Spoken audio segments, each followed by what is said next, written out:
Hey everybody, for those out there that do not know me, my name is Alicia and I'm a special events professional. I first got my feet started in the industry as a media and catering coordinator to now working as a special events professional at a nationally accredited college. I first got my feet started at a prestigious law firm, so I'm heavily invested inside of the events industry. I love hosting all types of events. I love building up my creativity. I just absolutely love the whole process and the design and the creativity of have hosting and designing your own event. So today we were going to talk about backyard um, gatherings or backyard receptions, especially since people are probably going to start doing stuff at their house this summer.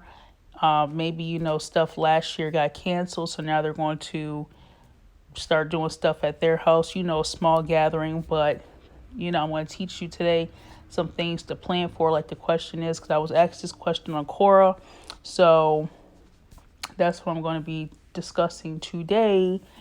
Some things that you should really plan for, regardless of the fact if it's a wedding, reception, baby shower, whatever. Some things that you should really just plan for. So I'm going to do like a training today, a long training. I have some notes from when I answered the question a few minutes ago. So I'm just going to read what I wrote on Quora. So first and foremost, anything at your home is the best because not only is it affordable, but you have more freedom to do what you pretty much want to do. But some things to really plan for is space and tent. So if you really don't have like a lot of space, then you should really think about having a smaller reception, a smaller gathering if space is really limited, and have tents because depending on where you're located at, backyard gatherings should include tents for daytime and nighttime. So if you're having a gathering during the day, say for instance you're having something in the summertime brings heat. It's a lot of heat, and you don't want your guests with the sun beaming down on them and they're now sweating and all agitated and irritated because it's so hot, and now they're sweating, which is going to cause them to leave because they're uncomfortable now. And then at night, they're going to want a place to sit down and, a nice cool breeze, just a nice time underneath a tent at night. And also, it helps eliminate bugs and stuff like that, especially if you set up like tiki lamps around the tent to avoid bugs and stuff. So it has its perks, and especially it's such a beautiful thing to have a tent at night, especially when it's lit up.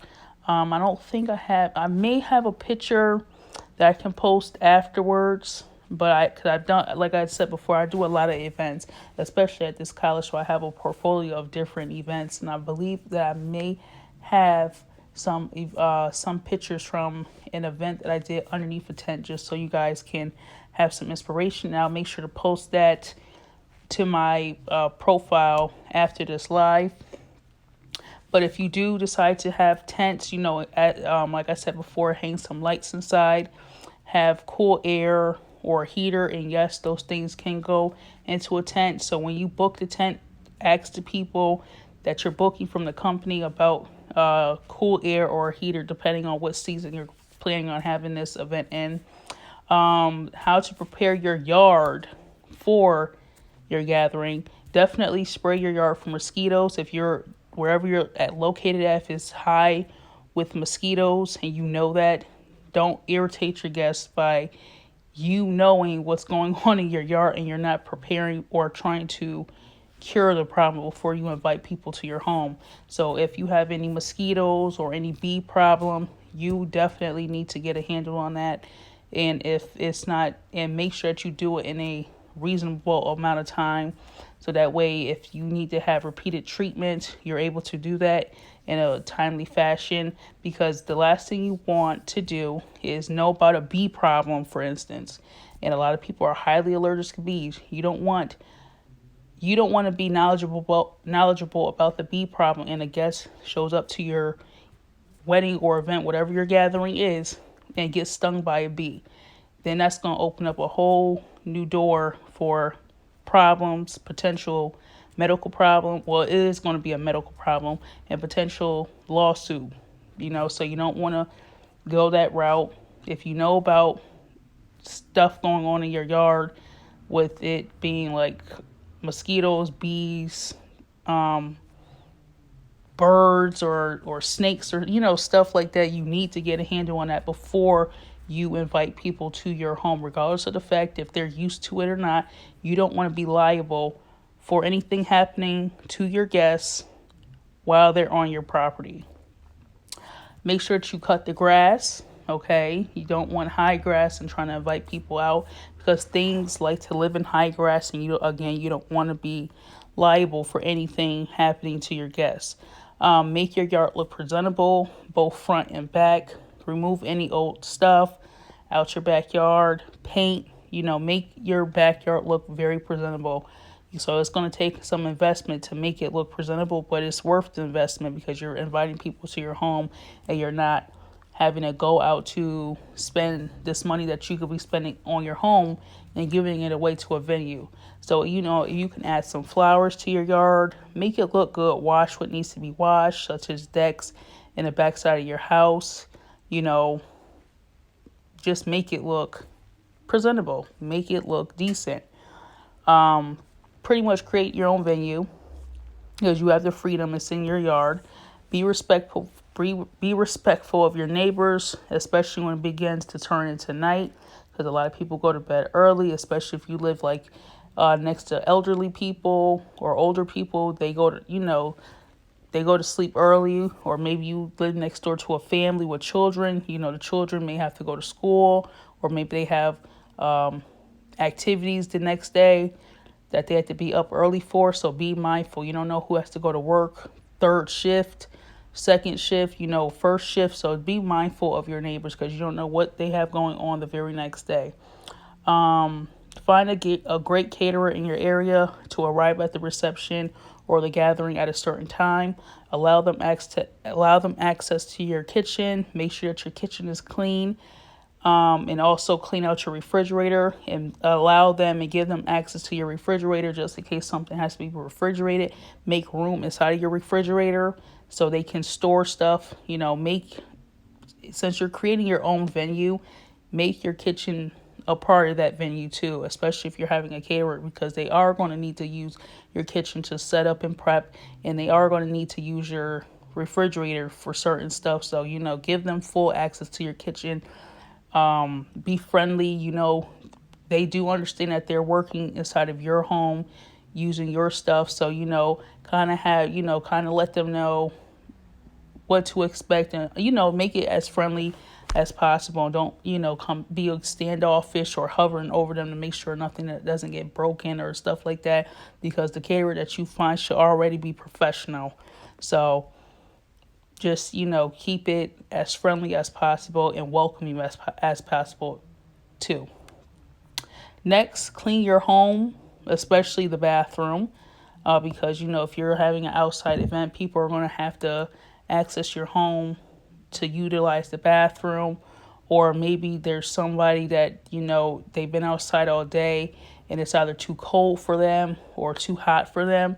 And, you have heat inside of your house. You can have an AC going inside of your house. Some people just really need to get from the outside inside just to kind of like let their body adjust to whatever's going on. So allow them, not everybody. If you already know in advance such and such, has a condition, allow them to go inside of your house. Maybe somebody has to take medication. Of course, they don't want to take it in front of everybody else. So if they pull you off to the side, hey, do you mind if I go inside of your house to, take my medication? You don't have to broadcast it. You don't have to go around telling everybody. Just allow them and say, hey, yeah, you can go in such and such room right there and handle your business. Make it still a welcoming environment for your guests as well too. But if you are able to invest, and also if you do have to open up your house, make sure to close any bedrooms or any type of rooms on the lower level where the bathroom will be, and put your mail up and any keys up in another room. When I mean by your mail, like anything. Any type of mail that you have, your mail should not be out for anybody to see. Your mail should not just be lying around. Put your valuables up. Put any additional keys up. Any type of value put up, regardless of the fact if you knew these people, if you know these people, your family or friends. Oh, they would never steal for you. Listen, you don't know who is what. Like, if you watch a lot of like these crime shows, you will see that a majority of these people that get robbed, the person knows the person, So I'm not saying that the people that you roll with, they're like that, but you have to remember that you still are human. You still have personal information that does not need to be accessible. You don't want nobody seeing that, oh, he or she has a check here, and poof, it disappears, and now you don't know what happened to the check. You absolutely need the check, or any type of important confidential mail that comes, you don't want that to be within reach of somebody, especially if you are opening up your house.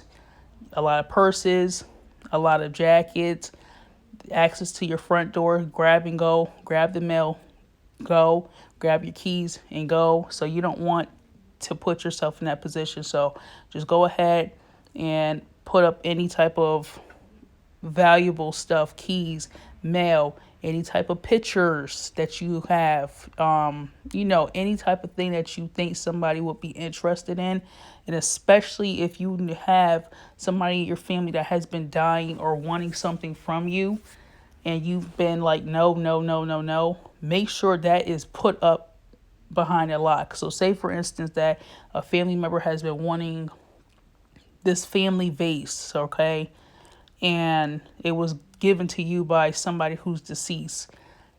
But another living relative really wants it and has been trying to get it off of you from years.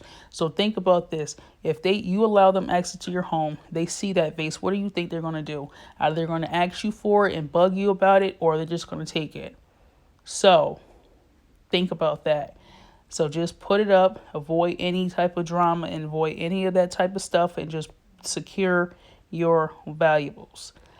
Next, possibly look into renting a porta potty to completely eliminate foot traffic inside of your home, because it's going to be a lot of people, a lot of feet that's from outside tracking dirt and stuff inside, a lot of germs, a lot of just unsanitary stuff going on within people coming in and out your house, and a lot of bugs can get inside, so just eliminate foot traffic.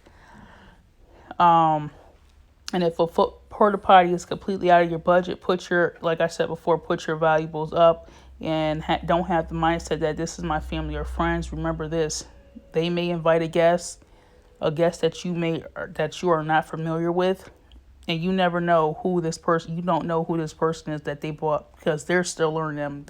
They're still learning about this person themselves. So do not allow a stranger into your home. It's already kind of iffy already that you are viewing a stranger on your property as a guest of somebody that was invited. So do not really allow them inside of your home, and not to be like standoffish or already label them as a criminal, but you don't know them, and it's too many people here at this event for you not to really keep a watchful eye on. This opportunity to meet this person that whoever's dating, or exploring their options or whatever, that's the type of time that you meet up publicly somewhere and get a feel of the person before you allow them inside of your home. I was raised with this saying, everybody is not to cross your threshold, and you need to have that same mentality as well too. So either the person is respectful and asks as if they can invite somebody, or if they do just show up with somebody, you kind of keep an eye on them. And if you see that they've went inside your house alone, then you obviously go in there respectfully, and ask them, oh, can I help you? But you don't make it seem like you're targeting them or making them to be a criminal. You just want to kind of protect your stuff, but in a respectful way. And if they're in there looking suspicious, then you can kindly ask them to leave, or see what they are looking for, which hopefully is only the bathroom, and that's that. But they shouldn't be roaming your property alone. But eliminating foot traffic, and if you're unable to rent a porta potty, just also invest in a lot of deep cleaning products, because you're going to need to deep clean your home afterwards. Cleaning up floors and carpets and airing out your whole entire house of germs, because you don't want to. Now it's a couple days later, and you and your family are starting to come down with a cold, or you're getting sick and stuff like that. So you really want to, if you cannot eliminate foot traffic in your home, then you're going to have to invest in deep cleaning products. So everything has to be cleaned. When I say not wiped down, I mean deep cleaned. Deep cleaned, and air out your house to kill any and all germs, because you don't want to catch nothing, okay? And even stuff outside, like if you have outside furniture, deep clean those as well, before the event and after the event. And then just kind of like wipe down everything. Spray everything, clean everything, door handles, railings, that bathroom that was being used, that's definitely going to need to be deep cleaned multiple times. The floors is not going to just have to be mopped and swept. I would suggest that you rent a carpet cleaner and to clean your floors and stuff like that, because you really need to pull up all that dirt and really sanitize your floors before you and your family can really live again, knowing that you won't be catching no type of germs, and that your home is clean again, is back to the rhythm of you and your family. So that's how you have to really think. Don't just go days without cleaning your house. Clean your house either the day after everybody leaves. You can start the cleaning process, but definitely the next day. Air out your house, every single room, even the rooms that was not even used or nobody that went in. Air out your whole entire house. Wash the clothes that you were in for your gathering immediately, and just begin the cleaning process from there. But again, backyard gatherings are the best, because you don't have to rush, and you can get as close to your vision as you possibly can. You can hang stuff up on the ceiling, on the walls. Well, obviously, if you have like a tent, you can do that stuff. And even if you choose not to rent a tent and you have like a fence, you can still put stuff up. And you can have like a dance floor, you can have a DJ. You can pretty much do whatever it is that you want to do, because it's at the comfort of your own home. Another thing, limit your guest list. Therefore, having a smaller crowd at your house, because you don't really want a whole bunch of people at your house, again, coming in and out. Using a porta potty, you want everything to try to be clean and sanitized. And even if you are able to afford a porta potty, have a sink outside too for them to wash their hands, as well as hand sanitizer and paper towels with a big trash can right next to it. So you want to have everything right then and there. And every so often, you need to come around with some Lysol spray and just spray down the door to the porta potty, spray out the porta potty, and just, keep it sanitized and fresh for the next guest to use. What's the next thing? And last but not least, stick to your budget. Still have a budget and stick to it, and make that small crowd have an experience of a lifetime. So you don't need a whole bunch of people in order to make something a success. So the smaller, in my eyes, the better, because you're able to reach more people, you're able to do more, you're able to stretch your budget more because of fewer people, and you could still have a great time with the people that you have invited. So keep that in mind, especially if you're deciding on having a backyard wedding reception, backyard gathering, backyard whatever. Keep these helpful tips in mind. Again, check my profile for the tent event that I've done. Click the link in the bio, grab some of my digital products. I have, if you're having a baby shower, I have a baby shower workbook seeing how I plan to design both my baby showers from when I was pregnant. If you're having a wedding, go ahead and download some of those digital products. Subscribe to my YouTube channel. I do a weekly podcast, so go ahead and check that out and make sure that you follow. And just stick with me. If you're not following, I encourage you to follow. I'm going to be going live more as different topics and stuff come up. So stick with me because I'm going to be very straightforward when I say stuff.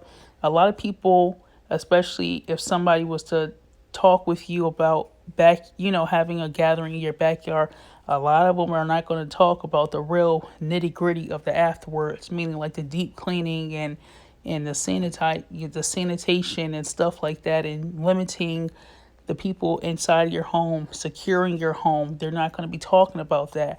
They're just going to talk about the overall picture. When you say backyard, that's what they're going to talk about, is the backyard. But I'm talking about backyard plus securing your life, securing your home. So I talk about the detailed stuff that a lot of people won't talk about. So stick with me, and I will see you again soon. Follow if you're not following. Join my podcast. And even if you wanted to leave me a voice note for my podcast, there's a link inside of my bio, and you can leave me a voice note, and I will, after I review it, see if I can add it to one of my podcast episodes. So you never know, you may be featured. So go ahead if you have any questions about wedding or events, or you need some inspiration, just like I gave you here. Go ahead, leave me a voice note, and again, I'll review it, and I may or may not do a podcast episode about it, or I may, either way, you might get your question answered. So go ahead, click the link in the bio, grab some digital products, subscribe to my YouTube, follow, stick with me, and I'll see you again soon.